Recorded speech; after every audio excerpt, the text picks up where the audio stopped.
the measures being taken to prop up the housing market may not be as helpful as they first appear. Take, for example, the stamp duty holiday, which applies to the first £500,000 of a home's purchase price. It means a potential saving of £2,400 on the £245,000 average price of a home, according to the ONS, or up to £15,000 on homes costing £500,000 or more, a tax break that has been snapped up by thousands of happy home buyers. But on closer inspection, is there a scenario where you could be better off waiting until after the stamp duty comes to an end in March? For some, having to wait to sell their home is something they've been forced to accept due to a practice known as down valuations. This is where lenders become cautious about the market and future house prices and end up giving a lower valuation on a property than the agreed purchase price.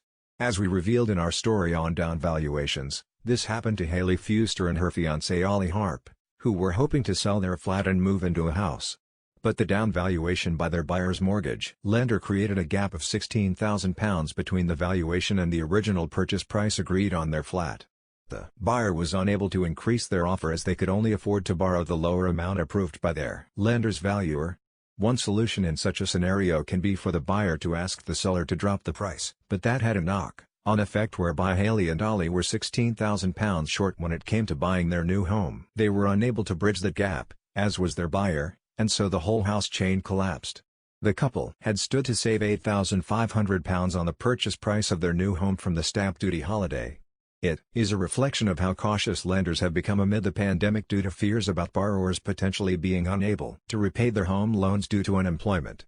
Banks also have concerns that while the property market has been enjoying a mini-boom, with the ONS reporting the average home up 4.7% annually, house prices will fall in future.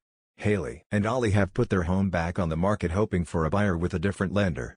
Different lenders have different lending criteria and different valuers, so they are hoping that a new buyer will be able to reach the original asking price. In the meantime, Haley said the down valuation has made a mockery of the stamp duty holiday. She explained, "If I'm saving £8,500 on stamp duty, yet missing out £16,000 on the down valuation, I might as well wait until after COVID to sell as it'd potentially be better off." Her comments make several assumptions about the future, not least having a fully implemented and working vaccine, and in confidence returning fully to the property market. But it nonetheless raises a valid question, and that's whether buyers may be better off waiting until the end of the stamp duty holiday next year. This is because with asking prices and sale prices having risen, buyers may be indulging in a false economy by saving on tax but paying more for a new home. It also acts as a warning to do your sums careful before committing to a house, as you may need some flexibility if a down valuation occurs. As a buyer, if it happens you will need to either negotiate a lower price, look for a new mortgage, or find the money yourself. But it has implications for sellers too. If it happens to the purchaser of your property, then only by you or your buyer bridging the gap between the lower valuation and the purchase price agreed, will you be able to sell your home and move into a new property. Many homeowners may not even realize that down valuations occur until they experience one, and so it is worth knowing that this practice is occurring in the market, and to be prepared should it raise its head during your home buying journey. In July, the Chancellor have announced a temporary stamp duty holiday. It saw stamp duty cut to 0% for all properties costing £500,000 or less. The holiday is scheduled to last until March 31 next year. Greater than work out your potential bill with our stamp duty calculator.